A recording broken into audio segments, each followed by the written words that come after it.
All right, bro. Look. Hear me out. What if immortality is real? What if you technically could never like die? You know what I mean? Wouldn't that be crazy? We're about to watch this video about it. There's a theory out there. Man, let's just go.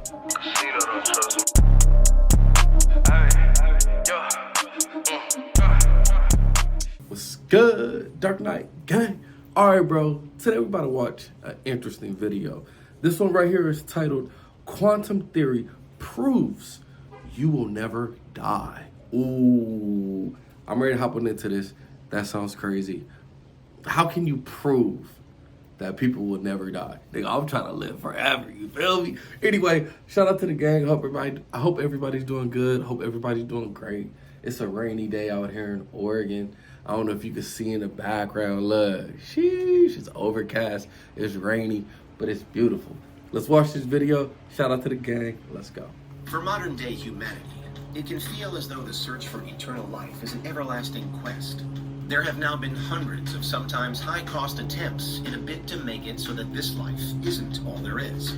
Experiments and trials aiming to take us to immortality, or to unlock evidence that there really is an afterlife waiting for us beyond this mortal realm. Now, though, via one relatively simple idea, do we finally have what we've been looking for? This is Unveiled, and today we're taking a closer look at the quantum theory that seemingly proves you never die.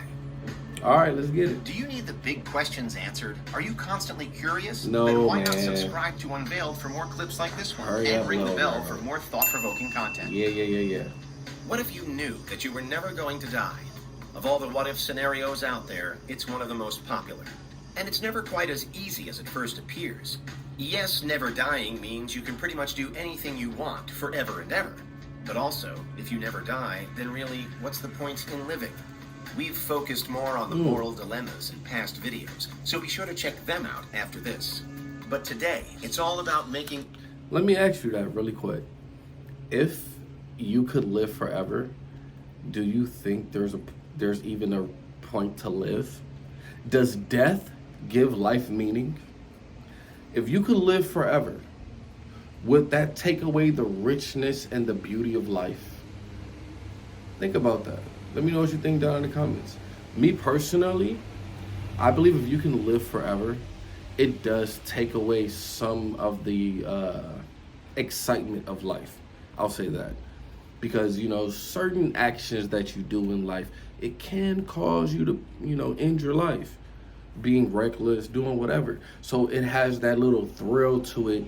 And you having a life that's finite gives your life a little bit more purpose and meaning, because it's like, with my limited amount of time, I got to affect the world. I got to do this, I got to do that with my limited amount of time. If your time is unlimited, then it kind of takes away the richness of life. That's just my thoughts on it. Let me know what you think down in the comments. Mortality actually happened. Over the last decade or so, interest in quantum physics has skyrocketed.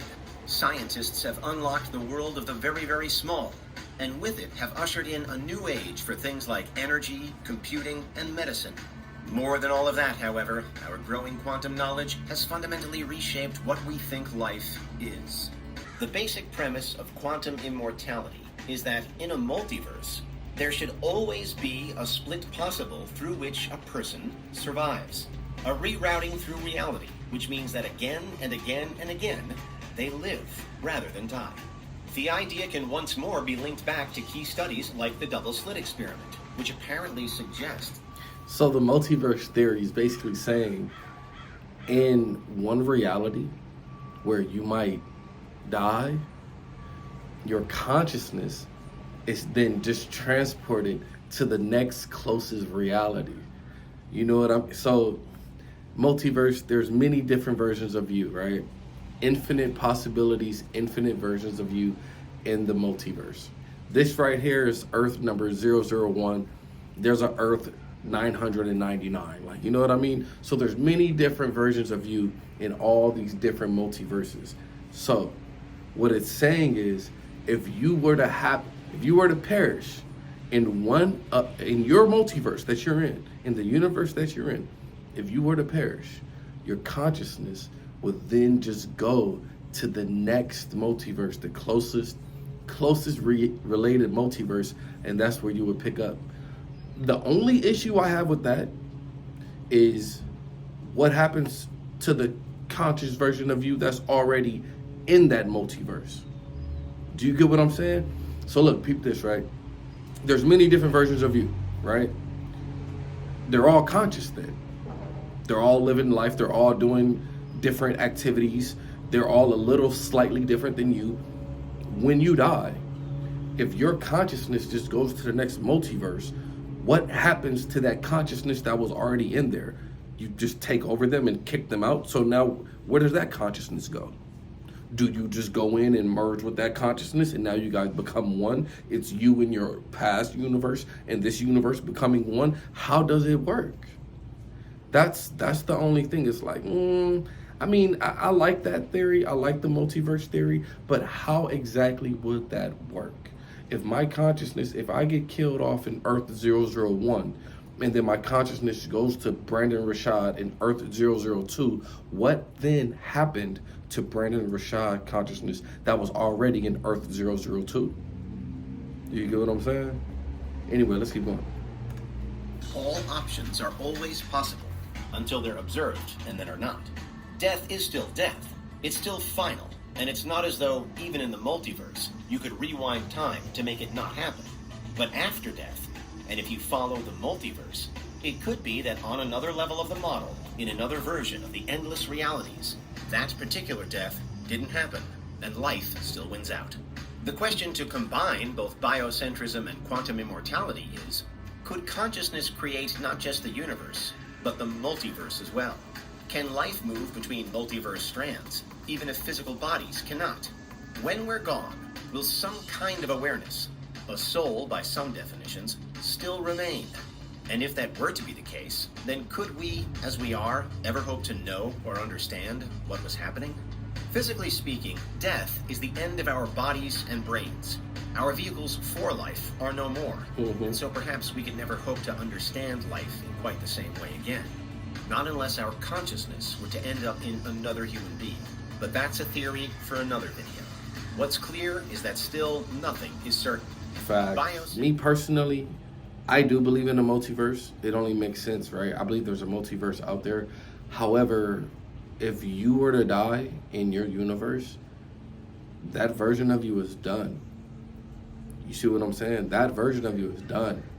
Can your oversoul then go to the next version of you? I don't know. That's up in the air. I don't know. We'll have to see. But personally, if there's infinite numbers of you and you were to die in Earth 001, your game is over in Earth 001. But the version of you that's in Earth 066 still gets to live on, you know what I'm saying? But it's not the same exact consciousness from Earth 001. Because it doesn't have the exact same experiences. So it's not the same exact consciousness, bro. But anyway, quantum immortality. If you were to die, maybe your consciousness does shift. Maybe the other versions of you in the other realities, maybe they're NPCs. So then when you die, your consciousness just goes and you take over that NPC. That could be interesting as well. We don't know. We'll see what happens as time progresses. I personally think the only way to achieve immortality is by transferring your consciousness to another body. So if we're able to upload our consciousness to the cloud and then transport that to another body, that might be the only way. But if I'm being completely honest, I don't even think that's possible, because I believe our bodies, the body that you take every day in life, the body that wakes up and does everything that it does, has its own sort of intelligence and consciousness as well. So if you were about to die and you could only take your memories and your thoughts and then implant that into another body, I don't think that works, bro. I don't think it works, because I believe our bodies hold our emotions, our bodies hold memories and stuff as well. So it's a thought experiment. And I love to think outside the box. So it's a thought experiment. Maybe we can. Maybe eventually we will be able to take all of our memories and our consciousness and upload it to the cloud, and then take like a stem cell sample of us, grow that till around whatever age you want to be. Let's say you want to be back 25 years old. You grow that to a 25-year-old version of you, and then you implant your consciousness back into that body of yours. Maybe that'll work. Or I'm thinking the only way is if we can do that, but I really don't think we can do that. So then the only way we can achieve immortality will probably be if we can somehow reverse the ages of ourselves. You know what I mean? So like, let's say you turn 60 years old. You go into like this pod or some shit, right? And when you go into this pod, the pod can heal your body from the inside out and reverses the cells in your body from 60 years old back to like 25. And then you come out as a 25-year-old version of you. That may be the only way immortality can be achieved. Because I really don't think we can upload our consciousness and then download it into a robot or download it into a different body. I really don't think that's gonna work, because your body has memory and consciousness itself. So I'm thinking the only way is if we can turn back the cells in our body. If we can somehow heal them. You're 60 years old, you go into this pod, and it takes all your cells and it heals it and makes them become rejuvenated back to like when you're 25, and then you come out of the pod at like 25 years old, you know what I'm saying? And then you have to do that every 40 years. You go 65, you do it again to 25, you probably, that's the only way. That's the only way that I think, bro. I don't know. Let me know what you guys think down in the comments. I want to hear some of you guys' theories. I love just thinking outside the box, thinking of just different ways we could live forever in this reality. But yeah, let me know, man. Let me know. Shout out to the gang. See y'all next time. Peace.